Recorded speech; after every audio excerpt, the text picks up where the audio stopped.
Thank you for listening to this PodcastOne production. Now available on Apple Podcasts, PodcastOne, Spotify, and anywhere else you get your podcasts. PodcastOne presents the Steve Austin Show Classics. Let's get to part 2 of my conversation with Jesse, the Body Ventura. And looking back at your career, I'm thinking, unless I'm missing something from the Geigel days and watching, you know, tag teaming with Adrian Adonis in AWA, East-West connection, and then coming into the WWF as the Body, you never worked babyface. Never. Never. Here's once. The thing, no, once. When? Once. Beginning? Middle. No, okay. Portland. Okay. No, what happened there, I worked babyface for maybe a situation baby, heel-turn baby. I had left and gone to Hawaii, and so they worked a split between me and Buddy Rose. I was teamed with Buddy Rose then. Gotcha. So we did a split between Buddy and I. Buddy was staying, so he stayed heel. I actually switched to babyface for that brief program of a few weeks, and then later when they brought me back, Don flew me in right before I worked for Vern. He flew me in because he had lost Snuka, and he needed someone to go against Rose. So he flew me in for a 2-week program to work with Buddy out in Portland right before I started with the AWA. But then I'm imagining that was an edgy babyface who was making his return based on the storyline as to why you left. Yeah, totally. Situational all the way. Other than that, never did I work babyface. Okay. Never was I brought in as one. Never did I want to be one because babyfaces couldn't create. That's interesting. As a heel, you could create. Babyface, it was mom, apple pie, and the girl back home. You couldn't insult no one. You couldn't be controversial. And there was the old saying, Steve, from before your day, they got to hate you before they can love you. Yeah, but I've always felt, though, also, as a heel, you have so much freedom. You can have egg on your face. You can trip on the bottom rope. Not to say you want to be a comedy act, but you can screw up, and it's okay. As that baby, I just didn't. Certainly, you had creativity or freedom, not as much as a heel. Okay, the original question was. Put it this way: I wouldn't have made no money as a baby face. Okay, but the original question was your definition of or explanation of how you get over, because like you said, we've seen charismatic talkers who really can't work that much have great runs. So what is the factor? So we glossed over that, but everywhere you go, whether it was running for mayor, whether it was running for governor, you won, and you were the reform or you were the independent. Yep. So you can make people like you. Yeah. But you're really good at making people hate you. You don't think you could have had a successful babyface run? Because here's what I think. Superstar Billy Graham was, I think, like the DVD they made for him, was 20 years ahead of his time. Had Vince Sr. had the foresight, kind of like what Vince McMahon did with me, the double term with Brett, he would have been a monster baby had he let him run, but he drops the title to Backlund. He goes off the reservation, and it was never the same. Yeah. Could you have been a babyface because you can get people to vote for you? You can sell yourself. I guess. You make great arguments. I guess. I never had the opportunity. It never rose. But to me, my natural instinct was to be a heel. Me too. I never wanted to be a babyface. I didn't either. Never. Had a great run, but I didn't want it. Never. I didn't want it. Never was, except for the situational short time with Buddy Rose where we split the team up. And we went our separate ways. But other than that, I was always a villain, always wanted to be one.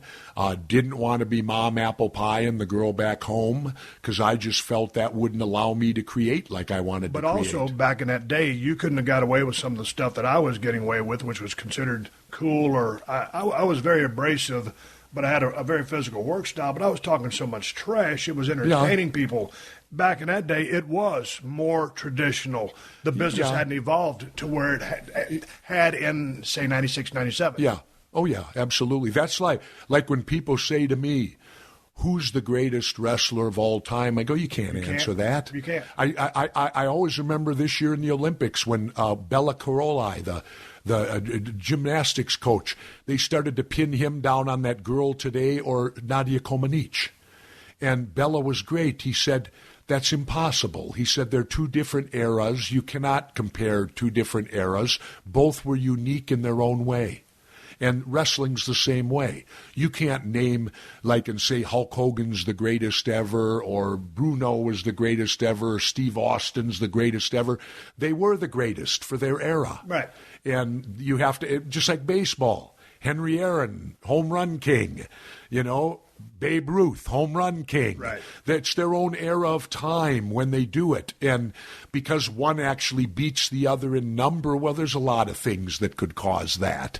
The ball's livelier, it flies farther, who knows, whatever it could be. That's the reason you can never make comparisons between decades to decades, because it's a different time, it's a different place, and different elements in place, and how the business was perceived. When you first came into WWF, what year was that? Because that was the old man running the territory. In 81. 81. Yeah. What was the difference between, and everything evolves, but still, it was pretty specific between the old man and Vince taking it over when his dad sold the territory to him. My question is, what is the difference between the old man and working with Vince? Well, the difference was, as a promoter, the old man was the smoothest ever. I've heard that. You could go into him. I went into him so angry one day, went in, met with Vince Sr., walked out, achieved nothing, and felt good. And 10 minutes later, I was pissed again because I thought, he schmoozed me. I got nothing, and yet I left like I won. And I didn't. Where the kid, he didn't have something he didn't have that the old man had. The old man could, like I said, give you nothing, and you felt he gave you the world. Right. And I don't know how he did it. His whole persona and, his gentlemanly, never raised his voice. He was the complete opposite of Vinny. The old man never talked loud. In fact, he always had his own villains that passed on his bad news. Yeah. Never came from him. He had other people that would give the bad news out or anything. But, and then, of course, though, to side with Vinny, the kid, the old man kept his allegiance to the old promoters and all that stuff. Right. When Vinny came along, Vinny was good, and I'll call him Vinny as opposed to Vince Sr., because he had a dream and a vision. And maybe he wanted to beat his dad. I don't know. Maybe it was, I'm going to take this colossal great thing my father created, and I'm going to be Dr. Frankenstein and take it to a level that my dad would never have dreamed it could have gotten to. And he did. I give Vince credit. He's the P.T. Barnum of the generation. And, and one thing about Vince, he'll gamble, too, the year we did football and all that. I want to ask you he'll roll the dice. Real quick on promoters, though, you just working with Geigel, Don Owen in Portland, Ed Francis in Hawaii, Vern Gagne in Minneapolis, and Vince Sr. in New York. Give me a common thread of all those guys operating, and if you're in there for any kind of period of time, as far as psychology of trying to keep all the boys in a state of everything's cool, because with the egos and the common thread between all of them. Okay. Here's the they screw the boys over. That's the common thread. They all have their own ways. They all have their own techniques, but essentially they're doing the same thing. But you give it to Vince Sr. for being the smoothest operator. Oh, he was the smoothest operator. Like I said, Steve, I wish you'd have gotten a chance to work for him. Yeah. You'd have walked in so angry over something, and you'd have walked out feeling he solved the whole thing. And then 10 minutes later, you realized he didn't solve anything. But he just got me out of the office and got me off my high horse, and he accomplished what he needed to get done. But I'll give you something, because you didn't deal with him in your later years, because you'd already been through the business and worked and moved on. But Vince Jr., he assumed those qualities, because I had many dealings with him, but I was on the same page with him. One time we had a meeting at catering, and it was one of those things where everybody gets together to, put the rally caps on and get the morale up. And anybody have any questions? One particular person stood up and asked a question, and I don't remember the question, but it was so basic, you knew what the answer was going to be. And Vince spun that person around, and just, you could see the cycle going. Oh, yeah. And then the person goes, Okay, and sits down, and everybody in the room except that person knew that they had got hoodwinked, and they witnessed it firsthand. So I've seen many cases of it, and I've heard other guys say the same things about going in to see the old man, and all of a sudden everything's hunky-dory, fine. The door slams, you can't go back, and 5 seconds later, I didn't get anything accomplished. You know what the greatest compliment I was ever paid? I've heard this. What was it? Freddie Blassie. Yes. Classy You Fred call your Blassie. own shots. Yep. Freddie one day, apparently, when I was at the height of the whole Saturday night main event, I had my own dressing room. Never asked for it, but all of a sudden I got a dressing room with my name on it and all this. And I heard Freddie stood up one day with the boys and says, there's only one guy in this whole territory that calls his own shots with Vince, and that's Jesse Ventura. And I can't tell you, having known old grumpy Freddie Blassie, if you ever met him. But I did. Freddie, that's the greatest compliment Fred could have ever given me, and he'll always be dear in my heart. More so than managing me was for when he said that there's only one guy that calls his own shots with Vince. We used to go to the Garden, and Freddie would show up. And he's getting on up there, but I always have conversations with him. And God, just the respect, and he had this charisma about him, as you know. Like you said, for a guy like that to put you over. And some of the things I've done when a veteran will put you over and say that was good. It doesn't mean anything about tickets sold. It's if that person has validated what they thought about you. Yeah, it's for Freddie to say that. That was always made me pride to say, for an old timer to say that. You're listening to another classic episode of The Steve Austin Show, only on PodcastOne. Hey, man, do you own or rent your home? Sure you do, and I bet it can be hard work. You know what's easy? Bundling policies with Geico. Geico makes it easy to bundle your homeowners or renters insurance along with your auto policy. It's a good thing, too, because you already have so much to do around your home. Go to geico.com, get a quote, and see how much you could save. It's Geico easy. Visit geico.com today. That's geico.com. The Steve Austin Show. The Steve Austin Show. I read that you never ever signed a contract with WWF, and that you never took a piss test. Never. Did everybody else sign a contract? I guess I didn't look out for everyone else. We're independent contractors. Vince, so to speak. Wait, Vince. I know you're grateful. Vince is lucky I didn't go for the Senate. Because had I gone into the Senate, I would have started a senatorial investigation as to why pro wrestlers are called independent contractors when they're not. You work for one company, they order you around, they control your whole life. How are you possibly an independent contractor except for they don't have to pay your Social Security? That's why. Right. And so Vince is lucky that I never got to the Senate, because I would have investigated that, because to me, look at the thousands of dollars it's cost all of us wrestlers to have to pay 15% or whatever it is as an independent contractor on our taxes. That's a bee that's been under my saddle since I began wrestling. I thought, we are not independent contractors. I can't work for another promoter on Wednesday and then work for you on Friday. It don't work that way. How are we independent contractors? You brought up the idea of a union way back in the day. What was it, 84? No, it was right before WrestleMania 2. Okay. Because I left and did Predator and became part of the Screen Actors Guild, and before I signed with Vince, I told him, don't worry about union, Vince, I got mine. Okay. If they don't want it, that's their fault. But when you brought up the idea, did you have any design on how it would be run, what you would try to accomplish? All I did, it was WrestleMania 2. 2 weeks before it, all the publicity had gone out. The advantage was ours. See, Jesse Ventura studies business. The advantage was ours. I waited so there was no agents around. I stood up in the dressing room and I gave a speech to the boys. And this was at the time we were still battling Charlotte. And I said, if we go together and simply tell the media we are not wrestling unless union negotiators by federal law come in and give us the opportunity to unionize. I said, guys, the people that turn on the lights in these buildings are union. I said, they have to do it by law. It's in our favor. Then if we engage the Charlotte guys to do the same thing, we can have a union in wrestling. I gave this big speech. I left it there. I went home. The next night I got a call from Vince, who basically threatened to fire me if I ever brought it up again, and read me the riot act.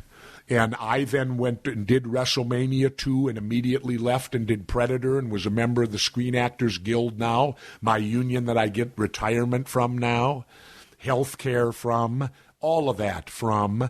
And so when I came back to Vince, I told him point blank, Vince, I won't ever bring up union again. I said, if these guys are too stupid to fight for their rights, I have my union now. I'm a member of the Screen Actors Guild. I get health care, I get retirement, I get everything from them. I'll pay my union dues. You won't hear from me. Well, then when I sued Vince, we had to depose him. And on the way out, I told my lawyer the story. And in deposition, you can bring up anything.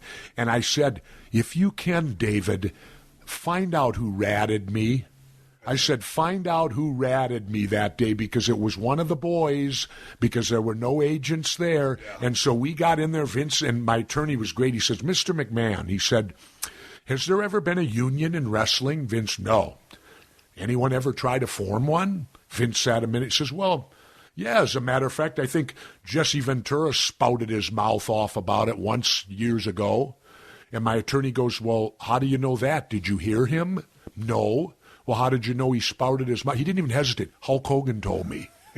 I was sitting in the chair and at a deposition. You didn't sell it. Well, at a deposition, you can't talk. Right. You got to be. I was there. It was like someone punched me in the face. This was my friend. And I thought, Hogan betrayed me. Hogan called Vince and ratted me. Was an office stooge. In my day, that's what they were called. That was a lowlife, an office, somebody who reports to the office in the old days, and it stunned me. I sat there in the chair, and I couldn't even think that it was Hogan. And then Vince admitted it on Larry King, too. And there's no reason for him to lie. He's under sworn oath.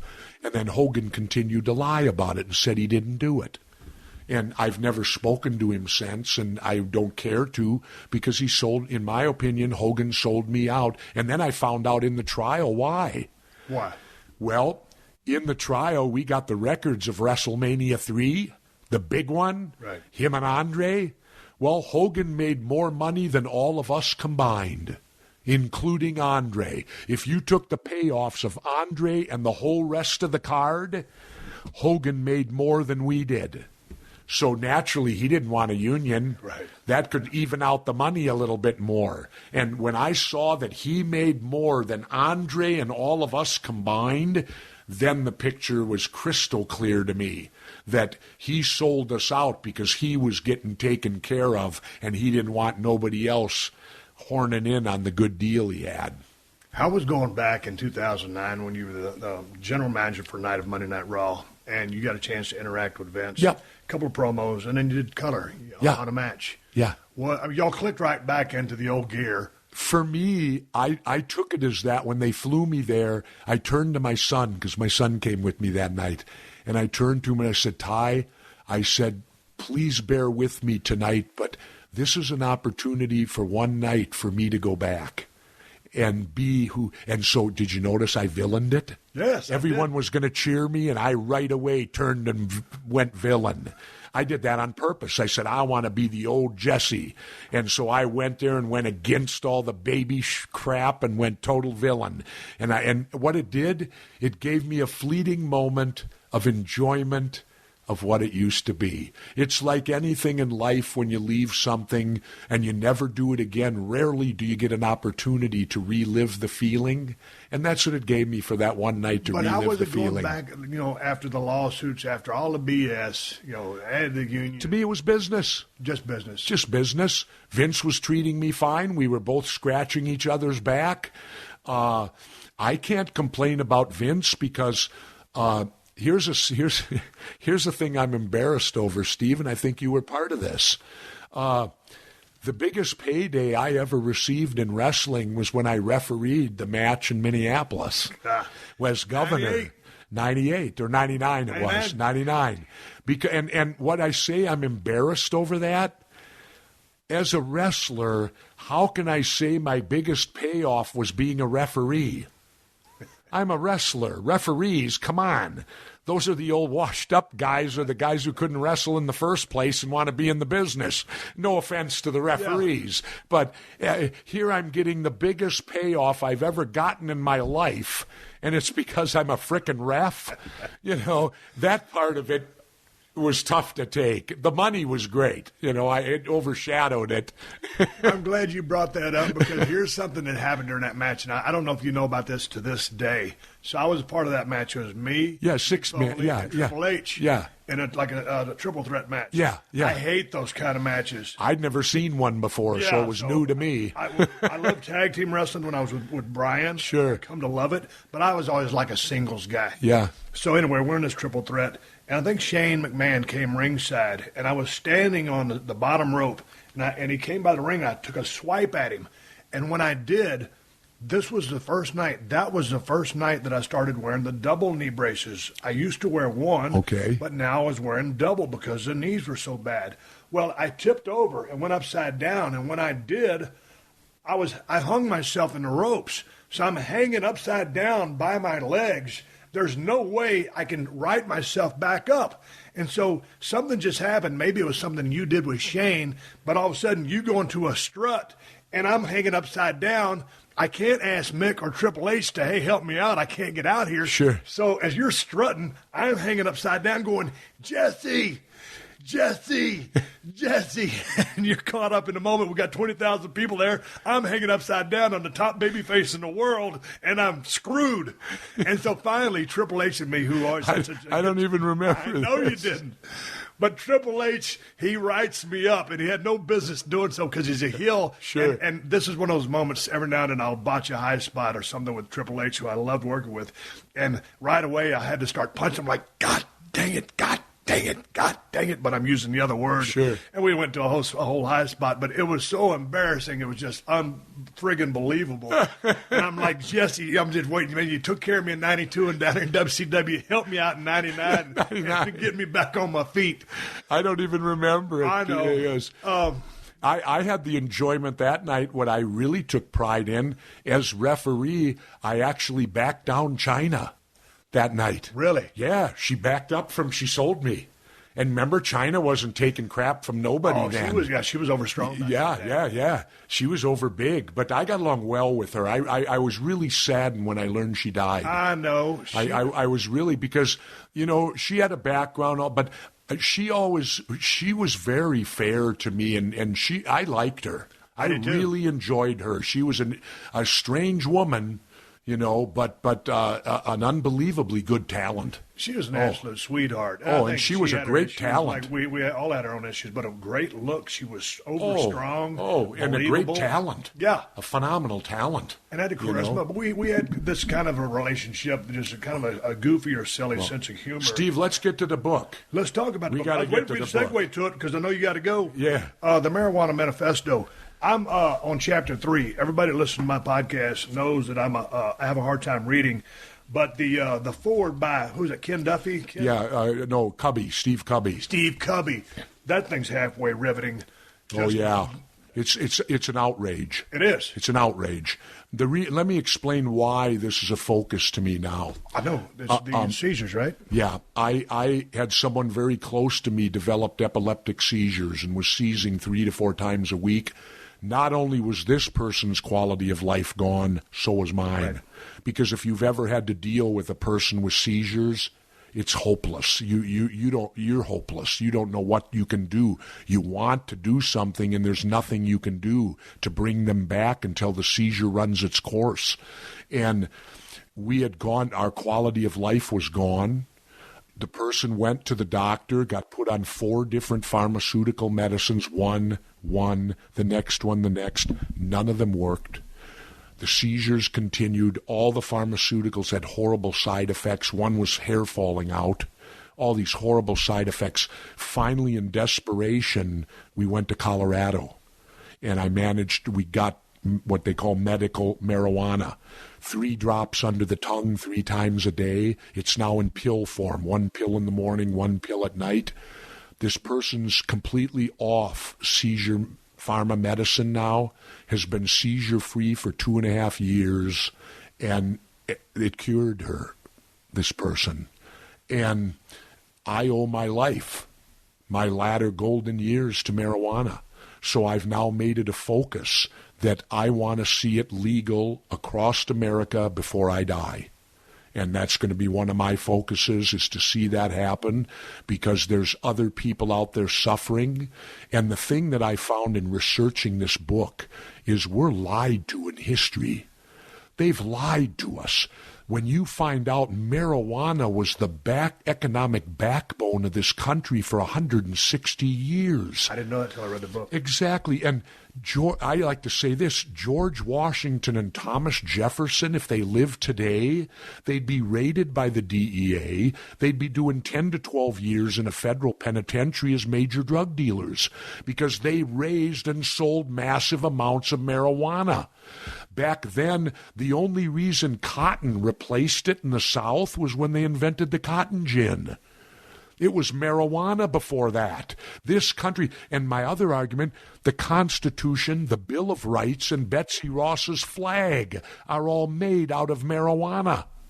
If that doesn't make it all American, what could? Right. And I argue we allow tobacco, we allow alcohol. Why is marijuana? And then you learn why. Because William Randolph Hearst wanted to corner the market, so he paid off the politicians to make it illegal, so we'd have to buy his lumber from lumber and trees, the paper, rather than marijuana. I love to throw this out, too. My friend Willie Nelson, I've been to Willie's home, and Willie's a great guy. He is a phenomenal guy. Does he actually have a home? Right in Austin. Well, he loves to be on the bus. Well, okay. That's the point I'm getting to. Willie doesn't only smoke pot, which who cares? So did Satchmo. Louis B. Armstrong came out and said he smoked before every time he played. Now, if that gets you Willie Nelson and it gets you Louis B. Armstrong, I'm trying to figure out what's wrong with marijuana. And Willie, not only does he partake in it, which everyone knows about, get this, he runs all his tour buses on biodiesel fuel from marijuana. Yeah.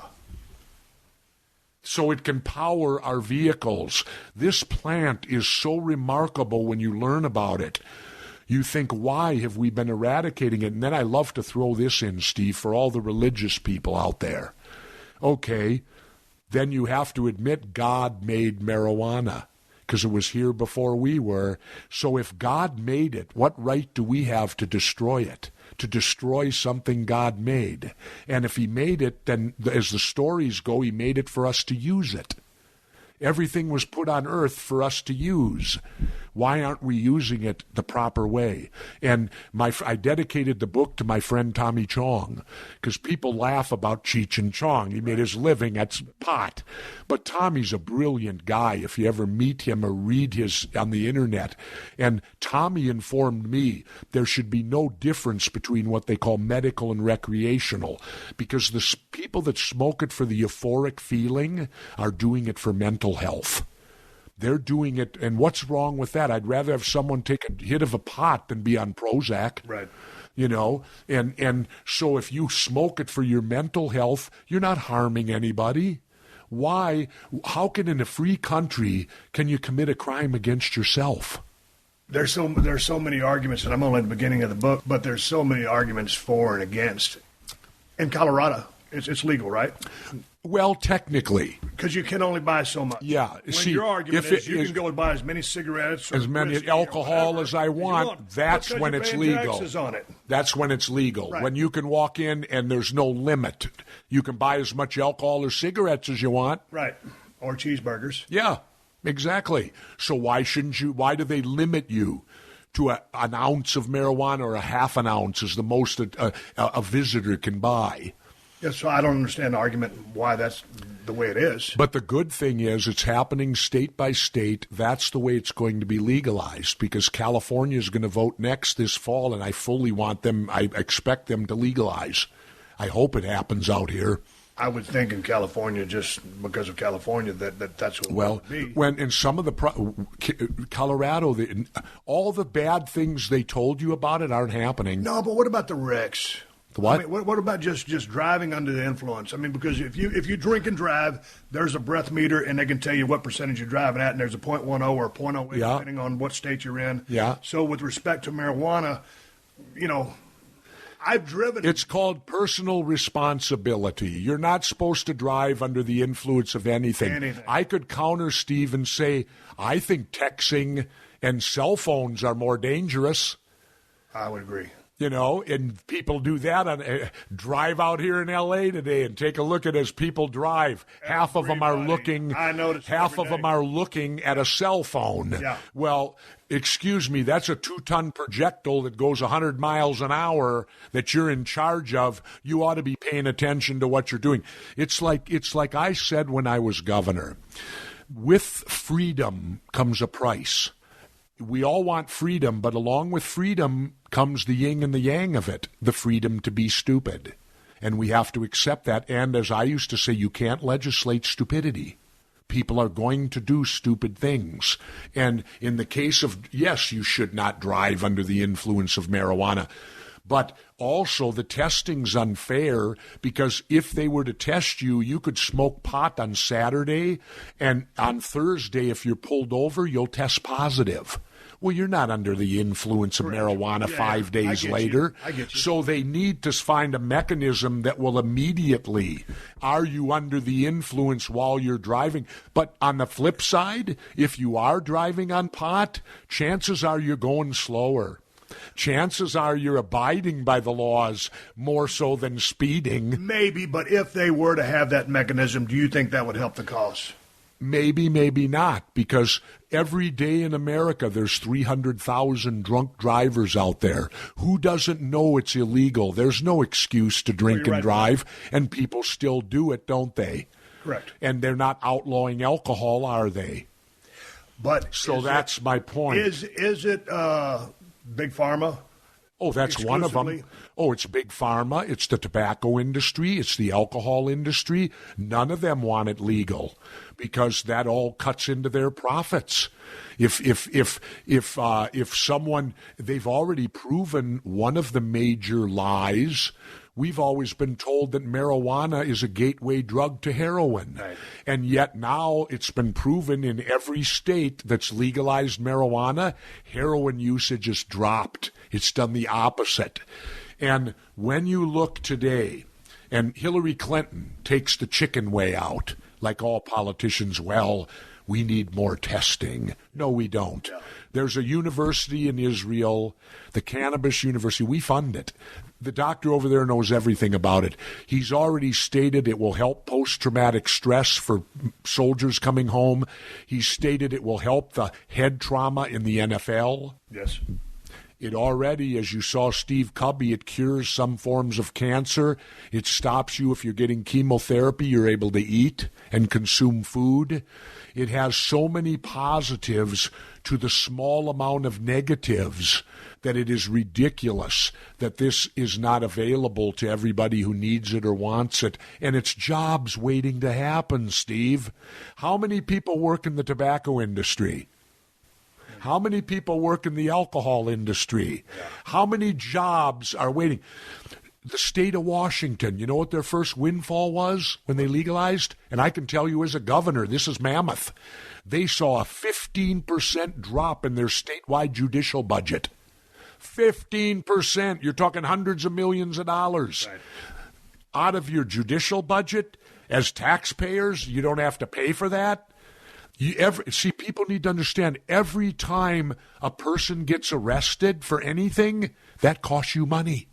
It costs you taxes to arrest anybody for anything. Well, why are we arresting people for committing crimes against themselves in a free country? God damn it, it's an argument. There is no argument. Why would it be illegal when George Washington and Thomas Jefferson used it? Excuse me, they were smoking pot and they wrote the Constitution and the Bill of Rights. I find those two documents pretty damn good. And get this, Washington even knew in his diary, he knew about cross-pollination. He talked one year, he was angry because he let his hemp cross-pollinate. He lost his female and male plants. So they obviously knew about the euphoric feeling too. Yes. And what's wrong with it?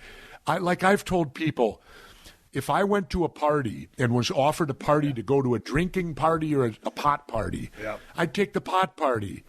The chances of violence are slim to none. With drinking, it's 50-50. Nobody's going to throw up on me. And you can smoke pot till 3 in the morning and get up and go to work and function. Drinking, you drink till 3 o'clock, get up at 7, you ain't going to work. You're listening to another classic episode of The Steve Austin Show, only on Podcast One. Hey man, do you own or rent your home? Sure you do, and I bet it can be hard work. You know what's easy? Bundling policies with Geico. Geico makes it easy to bundle your homeowners or renters insurance along with your auto policy. It's a good thing too, because you already have so much to do around your home. Go to geico.com, get a quote, and see how much you could save. It's Geico easy. Visit geico.com today. That's geico.com.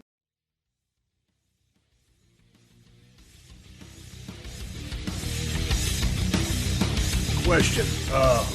It's taken you about a year to put the research together, you and your at least publisher, and with Jen. Skyhorse, with Jen, to put this book together. 40 pages of notes. Talk about, just for a second, I know you got to leave, but you're talking about with Skyhorse Publishing, you and your partner there, he's going to get a lot of heat for putting this book out. No one Tony else Lyons? Yeah, Tony Lyons. Because you said... Tony don't care. That's what's great about Tony. He'll take the heat. What kind of heat comes from a book like this? From the status quo, from heat from the government. The federal government doesn't want it legal. They make money off keeping it illegal. Correct. And so, and not only that, but if the feds come out now and legalize it, then don't they have to let everybody out of prison that's in there for pot? Right. Wouldn't you think if they... See, that's why they won't legalize, because they now have corporate-run prisons, and in a corporate-run prison, you have to have it full so the corporation can turn profit to the stockholders. So it's imperative to keep pot smokers in jail so that the corporate-run prisons can make money for the private corporations. But Obama's come out and said he's going to end that. Great. Great. In the Atlantic, you did an interview with those guys July 25th, 2016. You say you're paying a price for writing some of the books that you've written. You can't get hired in the United States. You're blackballed here. Yep. So well, mainly I'm blackballed over the Chris Kyle thing. Okay. The Chris Kyle thing. Yeah, because he lied. We know the story. Yep. But, I mean, so how does that make you feel? I mean, you're still in Minnesota, but you're here in L.A., you're making rounds. How do people take you? Well... I love you to death. I know, and you do, and some do, but as the person in the room can testify, when I was out in New York, I got read off in the lobby of a hotel over the Chris Kyle thing. And this was September the 11th of 2016. All you're doing is standing up for your story. Well, but all I did was he lied about me. Right. And I went to court and proved it. But see, now I'm a target. You're because, the bad guy? Yeah, because the Court of Appeals overturned the jury. They broke a 76-year rule, and they broke a second rule that they ruled the opposite 3 days later on in a different case. Y'all going back to court? Yeah, I have to retry the whole case. They've ordered a new trial. Yes, it is. Hey, but I'm a target. Chris Kyle did as a sniper for our country, but in this, I don't know why you're the villain. Well, I don't know why either, because all I did was stand up for a lie. He lied about me. You can't stand up for yourself. And he lied about me. And he lied about a lot of other things. The latest, they caught him, he lied about his medals. The Navy had to come out and make the correction. Will you get any heat off the Marijuana Manifesto? Sure. I probably will. The DEA, I don't speak very highly. I want them disbanded. I feel that the Drug Enforcement Agency, they're as bad as the cartels. There's cases they break into homes, shoot and kill people, and then find out they got the wrong address. Right. And nobody goes to jail for it. Nobody's held accountable. I guess it's a real war. Civilians always die as collateral damage in war. Is there another book up your sleeve? There will be, I think, one more. one more. I won't talk about it now, but you have to be motivated to write on something, and I'll be writing one more book that probably won't be popular. I don't know. Okay. But I have to do it. Then it'll be. I'll tell you what it is. It's going to be a book on my trial. Really? Yeah. I want the public to see the transcripts of the trial and see what this Court of Appeals did and all this, because I think the public needs to know that when you're a person like me who stands up as an individual, that you can get targeted by them. I don't know how you feel about Mr. Snowden, but to me he's a hero. Right. Because he exposed the government for violating the Fourth Amendment to the Constitution, and yet he's treated like a criminal, and if he comes home, he'll be arrested and put in prison. Well, do you know who John Carrico is? No. Oh, you need to have him on. He's a former CIA agent who refused to take torture training to torture people. He's the one that exposed the torture in Iraq. Guess who went to jail? He did. The guy who refused to torture and who exposed that we were committing war crimes, torturing people, he ended up 2 years in prison, can't get a job today, and they've literally destroyed him because he told the truth about us committing a war crime. Dude, and I'm not at the level of John, but I still feel I'm a target like him. You're about to head out the door. And I've signed a new contract. You know, well, people didn't realize 34 major media conglomerates came into my trial in the appeals to have it overturned. Every major media in America wanted my verdict overturned, and they did it. They used their influence on these two judges, Riley and Shepard, and plus, here's what they violated. In a court case, if you're going to object to final argument, if something's said in final argument, you must object in front of the jury so that the judge has a chance to rule and the jury has a chance to hear it. They never objected. The jury left at 11:58. At 12:02, they objected, and the judge overruled them.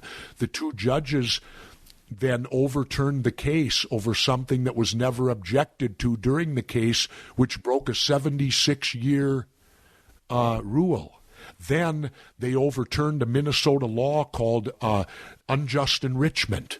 They now say that can't apply. Well, the rules to the appeals court state you can only argue the theory that was argued in the trial. Well, the media came in and argued a new theory, and they accepted it. 3 days later on another case, they ruled directly the opposite way. And I'll state this. It even came out, I've heard from other judges have said clearly, Jesse Ventura, they're out to get him.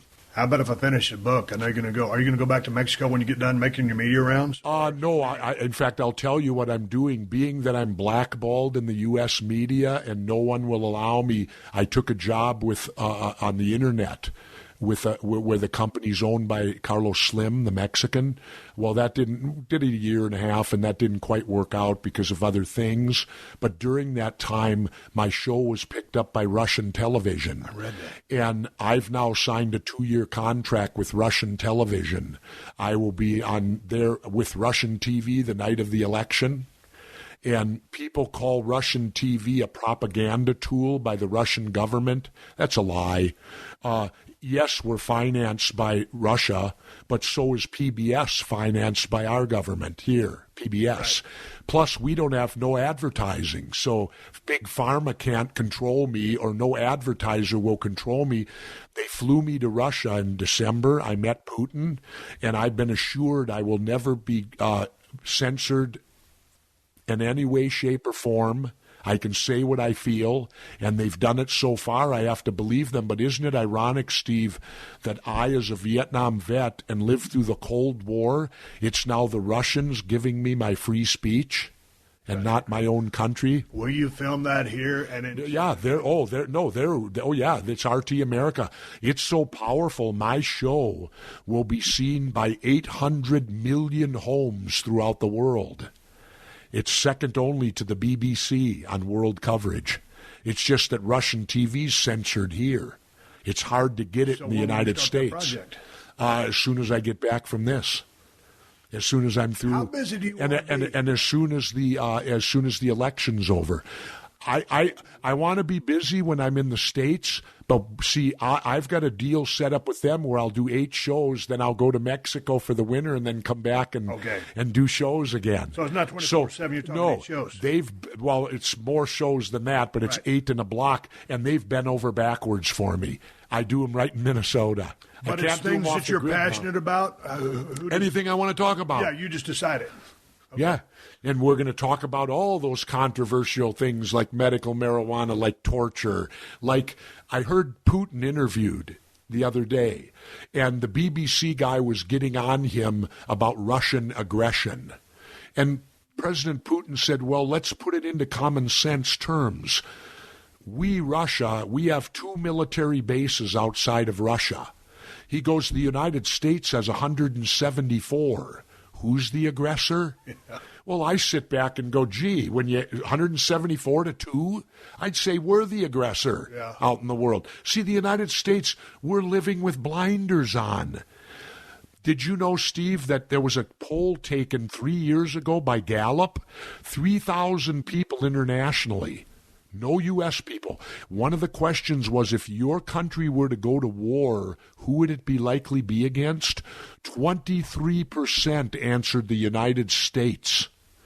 8% answered China. 6% answered Pakistan. 1 out of 4 people internationally think if they go to war, it'll be with the U.S. As a veteran, I hang my head in shame over that. That's how we're looked at now. We're the war country. We're the country that everyone fears will go to war against. I want to change that. And, working for the Russians, here I'll have some fun with you. Why aren't, after all these years, they should be our friend? Shouldn't they? After all, finally? I'm just wondering where the heat's at. Wait, and here, me too. Why? But here's my kicker thing. Well, we should be friends with Russia. After all, they're white. This isn't Mexico we're talking about here. Brown-skinned people we want to build walls to defend. These are white people. Yeah. And I do that tongue-in-cheek so people know. But I do laugh about it and think, gee, they're white people. Why wouldn't we want to be friends with them? And here's the other reason I want to do it, Steve. My father fought in World War II, 6 bronze battle stars, North Africa, Normandy, Battle of the Bulge, Anzio, Berlin, Remagen Bridge, and he didn't talk much about the war, but he did tell me about Berlin, the friendships he made with the Russians when they got there. And I could never figure out how they became our enemy before the war was even over. They did. Well, it's because Wall Street ran us, and who's Wall Street afraid of? Socialism. That's how come they became our immediate enemy. Well, with my father in mind, I'm 65 now. I want to do anything I can to make us and Russia friends. And if it means a little part is working on Russian television to show both sides, we can do it. That's what I'm going to do now. That and get marijuana made legal. Those are the 2 things that I'm focusing on now in my golden years, as they call it. More conspiracy theories coming? No. I got in so much trouble for that. I got read off on the floor of Congress. Did you know that? I didn't know that. Oh, yeah.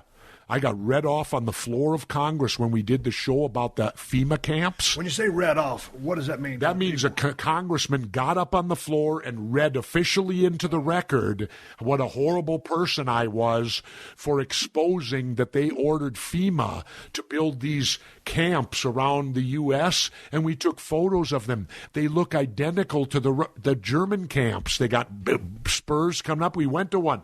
Barbed wire fences. And do you know how to read barbed wire? I don't. You're going to learn. Barbed wire. If it's straight up and down, it's neutral. If it slants this way, it's to keep you in.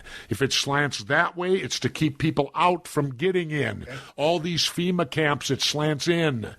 It's to keep you in. Right. And in the back of one was all these toys for kids to play on. And I approached them in the show. I said, "You've had children here? We don't answer anything. You have to talk to Homeland Security." Well, why would you have toys, jungle gyms, and what, for adults? You put kids in here for what purpose? I got read off on the floor of Congress for that when we did Plum Island, where it's as we circled the island, the Coast Guard fell in and put us under observation right behind us the whole time. We had 2 vehicles on shore piggybacking. I guess they thought as a frogman I might swim in. I didn't want no part of that island. That's where they do the biological warfare, where we turned it over to a Nazi to do it. We found the history of it. The guy's a Nazi that ran Plum Island. That's where, what do you call it, disease came from?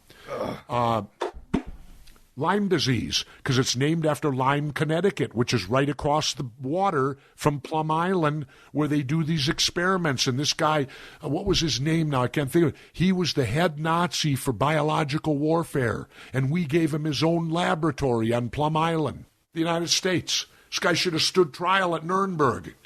Lyme disease? It was created at Plum Island. I thought it was from ticks. It is.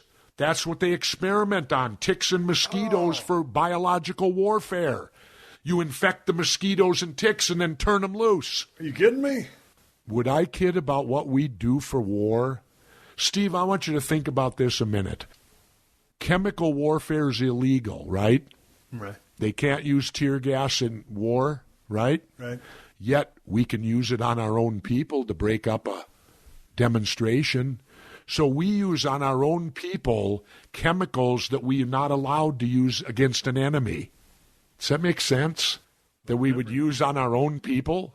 Jen's giving us a go-home cue. We're signing off. Damn, Jesse, it's been a pleasure having you here at the house. Steve, it was my pleasure to come here to renew our friendship. And I'll state this. When I did that short gig at WCW, I knew then they didn't know what the hell they were doing with you. And when you got up to Vince, Vince knew what to do with you. No, I saw you as a talent waiting to happen. You just needed the right people to make it happen, and you found them. I did. Yep. Thanks for coming by. Absolutely. Thank you for joining us for another classic episode of The Steve Austin Show. Please leave a rating and review on Apple Podcasts and tell your friends. For more Steve Austin Show, go to PodcastOne.com. That's PodcastOne.com.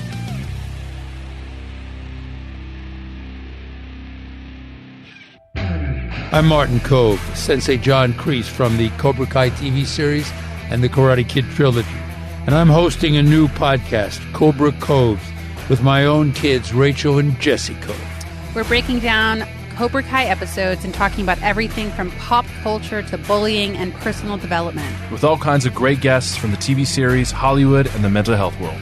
Listen to Cobra Coves now at Apple Podcasts, Spotify, and PodcastOne. Do you have a problem with that? No, Sensei! I mean, Dad. Yo, what's good? It's your boy, Big Brother Jake, a.k.a. Jake Warner. My government name. Check it out. I host a show called the Big Brother Jake Podcast, and I've taken my talents to the biggest and baddest platform on the planet. That's right, baby. PodcastOne. My show is unique as I talk about everything. Life, sports, entertainment, being a single dad juggling several jobs.